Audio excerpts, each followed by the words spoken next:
चलो यहाँ देखना, if A is A invertible symmetric matrix, एक ऐसा है इन्वर्टिबल भी है और साथ साथ सिमेट्रिक है, then A inverse is also symmetric.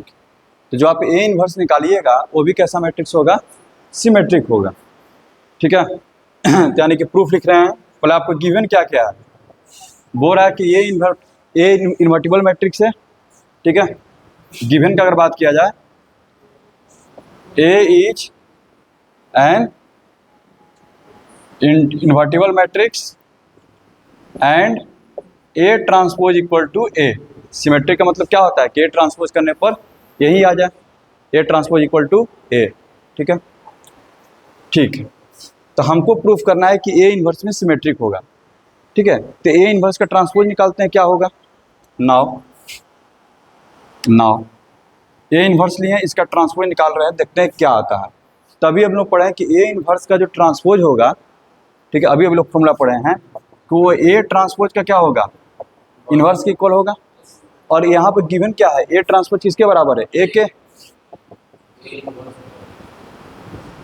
A transpose किसके इक्वल है, ए के, यानी कि ए का क्या हो गया, इन्वर्स।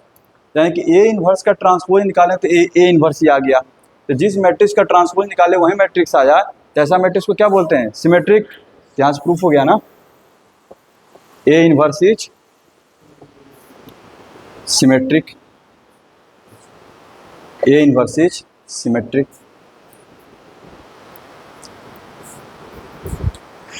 ठीक है,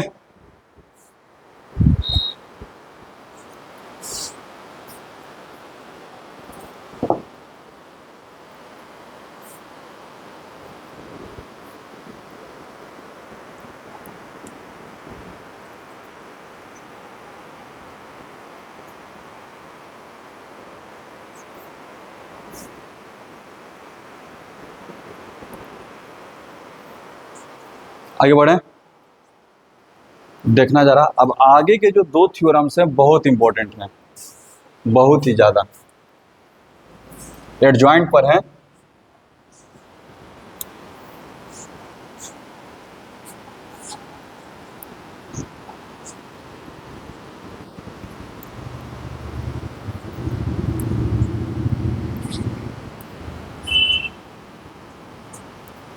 यहाँ देखना,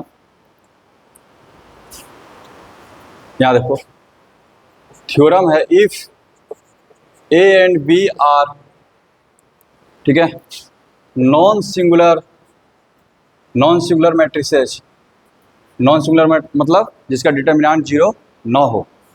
ठीक है, सिंगुलर उसको बोलते हैं जिसका डिटर्मिनेंट जीरो हो। Non singular matrices, then adjoint of A B, दो मैट्रिक्स का प्रोडक्ट करके उसका एडजॉइंट निकाल रहे हैं, तो आपका इक्वल होगा एडजॉइंट बी इंटू एडजॉइंट ए।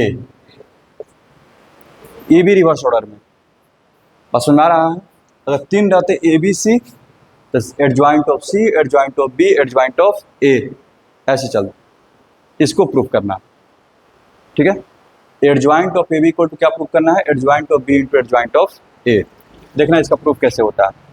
एडजॉइंट पर जब भी कोई प्रूफ होगा ना, इसका जो वाला प्रॉपर्टी है, ठीक है, जो लोग प्रूफ किए हैं कि A into adjoint of A जो होता है, determinant of A into I N, इसका खूब यूज होगा।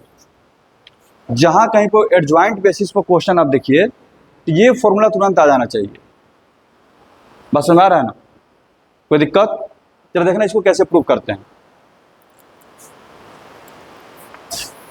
तो यहाँ पर हमारे पास मैट्रिक्स क्या है, ए बी है। ए के जगह पर क्या है मेरा, ए बी है, तो हम लिख सकते हैं, यहाँ देखना, consider A B into adjoint A B equal to, अगर हम ऐसे लिख दे determinant of A B into I N, तो कोई आफत है क्या इससे? इससे कोई दिक्कत आदर्श नहीं है। अच्छा, नाउ ये फर्स्ट इक्वेशन हो गया। नाउ ए बी इंटू, अब इसी ए बी को इसमें कर रहे हैं, याद रखना। देखते हैं ये क्या आ रहा है, adjoint of B into adjoint of A करने जा रहे हैं। देखना जरा, ऐसे है। अब मैट्रिक्स के मल्टीप्लिकेशन एसोसिएटिव होते हैं, तो क्यों ना बी को और एडजॉइंट बी को पहले मल्टीप्लाई कर दें, कोई दिक्कत? ठीक है, यहाँ देखना, तो A into B into adjoint of B को हम एक साथ कर लिए हैं और यहाँ पर हम रखने दिए एडजॉइंट ऑफ ए को। कोई आफत? ये क्या हो जाएगा, A into determinant of B into I N हो जाएगा। बोल बाबू, एडजॉइंट ऑफ ए हो गया। अच्छा, हम मैट्रिक्स को इधर उधर नहीं कर सकते हैं, लेकिन डिटर्मिनांट को तो कर सकते हैं क्योंकि ये तो नंबर है, इसको हम आगे कर लेते हैं। और I N into adjoint A, एक मैट्रिक्स एडजॉइंट ए ही आ जाएगा और ए इधर चला जाएगा, A into adjoint of A. ठीक है, तो ये क्या हो जाएगा, determinant of A into I N हो जाएगा। और determinant of B into determinant of A को लिख सकते हैं determinant of A B, B A लिखे चाहे यहाँ पर डिटर्मिनांट में चेंज कर सकते हैं। मैट्रिक्स में चेंज नहीं कर सकते हैं, लेकिन डिटर्मिनांट में क्या कर सकते हैं, चेंज कर सकते हैं, क्योंकि दोनों तो नंबर है ना। तो determinant of A into B लिखेंगे और फिर उसको क्या लिखेंगे, determinant A B, determinant of A B into I N. कोई दिक्कत? यहाँ पर नोट करने वाली जो बात है, यहाँ देखो इधर, यहाँ पर नोट करने वाली क्या बात है कि अगर डिटर्मिनांट ऑफ ए बी जो होगा, ठीक है, या डिटर्मिनांट ऑफ बी ए के इक्वल होगा, लेकिन इसका मतलब ये नहीं है कि A B equals to B A, दोनों तरफ डिटर्मिनांट हटा देंगे, अनर्थ हो जाएगा ये। बस सुन रहा आयुष, अगर determinant of A B determinant of B A के इक्वल होगा, क्योंकि हमारे पास फॉर्मूला है डिटर्मिनांट ऑफ ए बी बराबर क्या होता है, determinant of A into determinant of B, और डिटर्मिनांट ऑफ बी ए बराबर क्या होता है, determinant of B into determinant of A. तो ये तो अब यहाँ पे दोनों नंबर है और नंबर को जो है उलट पुलट के मल्टीप्लाई कर सकते हैं। ये दोनों क्या हो गए, यहाँ से पता चल रहा है कि डिटर्मिनांट ऑफ ए बी जो है डिटर्मिनांट ऑफ बी ए के इक्वल है, लेकिन डिटर्मिनांट ऑफ ए बी अगर डिटर्मिनांट ऑफ बी ए के इक्वल है तो हम ये नहीं बोल देंगे कि A B equals to B A है। मैट्रिक्स इक्वल हो जरूरी नहीं है। कोई दिक्कत? समझ आ रहा है ना? तो यहाँ पर जो है ध्यान रखना है, यहाँ पर b इंटू ए है तो हम उलट करके ए बी किए हैं और फिर उसको क्या लिख दिए हैं, डिटर्मिनांट ऑफ ए बी। कोई दिक्कत? अच्छा, तो फर्स्ट और सेकंड से दोनों तो इक्वल आ गया ना, फर्स्ट और सेकंड से दोनों क्या हो गया, इक्वल हो गया। यहाँ देखो, तो फर्स्ट और सेकंड का जो आपका RHS है वो इक्वल है, तो LHS भी इक्वल होगा। Now from equation first and second, ठीक है, A B into adjoint A B equals to A B into adjoint B into adjoint A हो जाएगा। कोई दिक्कत? अच्छा, ए और बी कैसे मैट्रिसेस है, नॉन सिंगुलर, यानी डिटर्मिनांट जीरो नहीं है, और डिटर्मिनांट जब जीरो नहीं है तो उनको हम इन्वर्स अप्लाई कर सकते हैं। कोई दिक्कत? तो दोनों तरफ ए बी का इन्वर्स अप्लाई कर दो, ठीक है, तो यहाँ से खत्म हो जाएगा, यहाँ से ये खत्म, अप्लाइंग ए बी का इन्वर्स।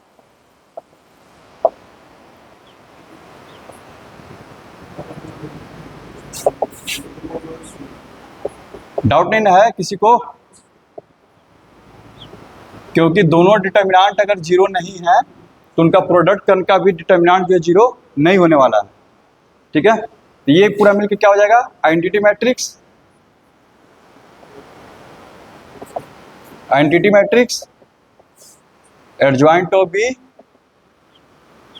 बोलो, ये तुम्हारा हो जाएगा A D J A B equal to A D J B into A D J into A. बहुत इंपॉर्टेंट मैट्रिक्स रिजल्ट आया ये।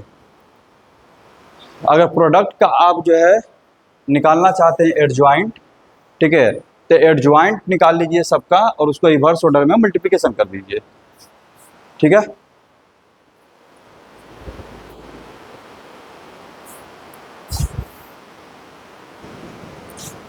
चलो अगला देखना, ये हो गया, ठीक है।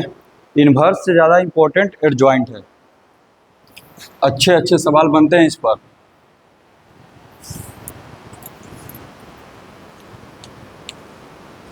अगला जो प्रॉपर्टी है छोटा सा है, यहाँ देखो,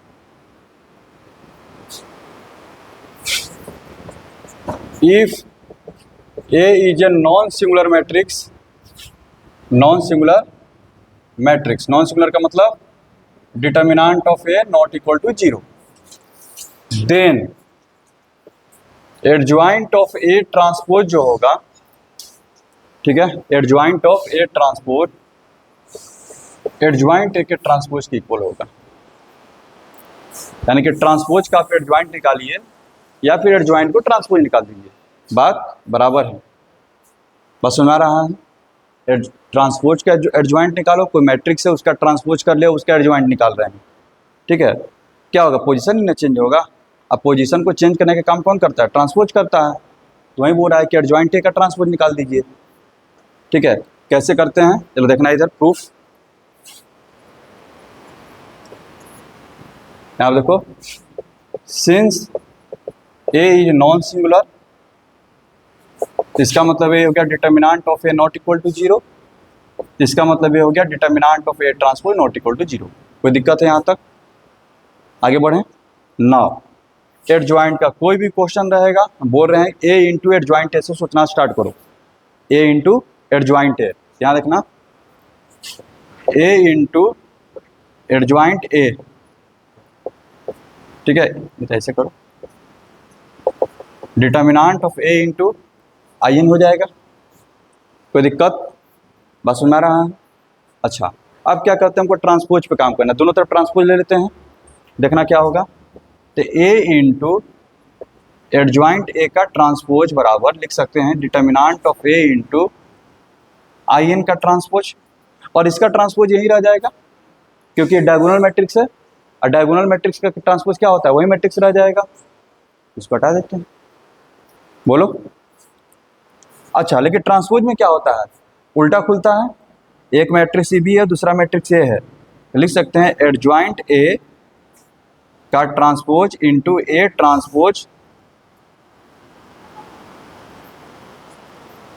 बोलो बाबू, इसमें कोई दिक्कत है यहाँ तक तो बोलो। अच्छा, जब इसमें दिक्कत नहीं है तो हमको पता चल गया एडजॉइंट ए का ट्रांसपोज, ठीक है। देखना जरा इधर,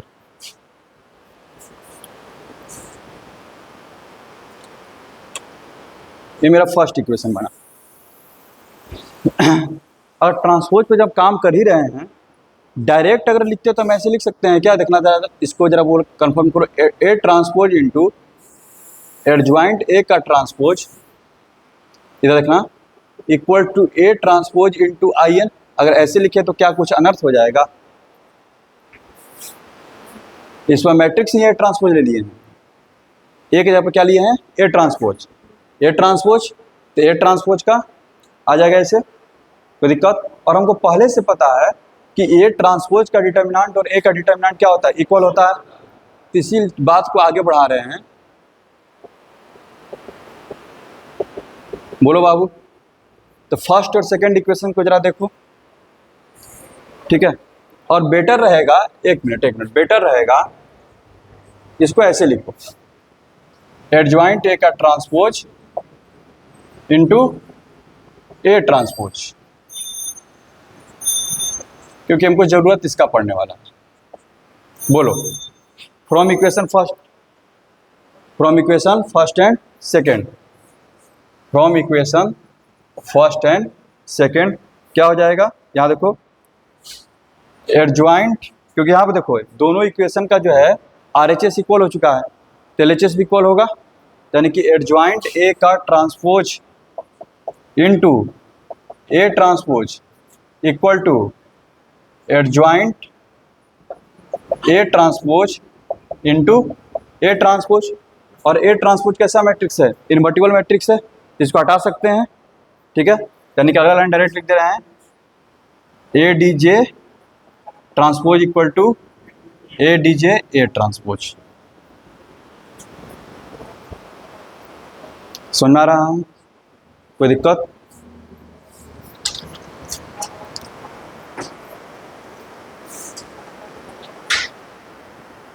ठीक है,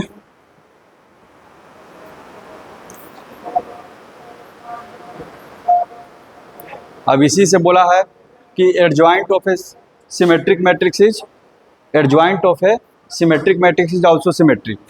ठीक है, यहीं से साफ पता चल रहा है कि अगर वो सिमेट्रिक मैट्रिक्स है, इफ ए इज सिमेट्रिक, यहाँ देख लो बाबू, इफ ए इज सिमेट्रिक तो ए ट्रांसपोज क्या हो जाएगा? ए हो जाएगा। तो एडजॉइंट ए का ट्रांसपोज क्या आ गया? एडजॉइंट ए ही आ गया, यानी कि वो भी क्या हो गया? सिमेट्रिक हो गया। ठीक है, यहीं से